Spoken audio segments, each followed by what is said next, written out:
ஒரு பசுமையான காட்டருகே உள்ள கிராமத்தில் கண்ணன் என்ற சிறுவன் வாழ்ந்து வந்தான். அவனுக்கு விலங்குகளை மிகவும் பிடிக்கும். பள்ளி முடிந்ததும் அவன் தினமும் காட்டுக்குள் சென்று பறவைகள், மான்கள், அணில்களை பார்த்து மகிழ்வான்.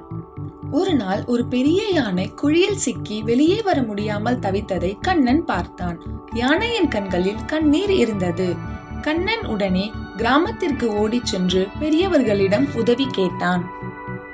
கண்ணன் தன் நண்பர்கள் மற்றும் பெரியவர்களோடு சேர்ந்து கயிறு கட்டி யானையை விடுவிக்க முயன்றான். பல மணி நேர முயற்சிக்கு பிறகு யானை சுதந்திரமாக வெளியே வந்தது. அது துதிக்கையால் கண்ணனை தொட்டு நன்றி சொன்னது போல இருந்தது. யானை மகிழ்ச்சியாக காட்டிற்கு சென்றது. சில நாட்கள் கழித்து கண்ணன் காட்டருகே விளையாடும் பொழுது திடீரென ஒரு ஆழமான குழியில் விழுந்தான். கண்ணனின் அழுகுரலை கேட்டு அதே யானை ஓடி வந்தது. தன் துதிக்கையால் கண்ணனை தூக்கி வெளியே விட்டது. நன்மை செய்தால் நன்மை திரும்பி வரும் என்பதை கண்ணன் உணர்ந்தான்.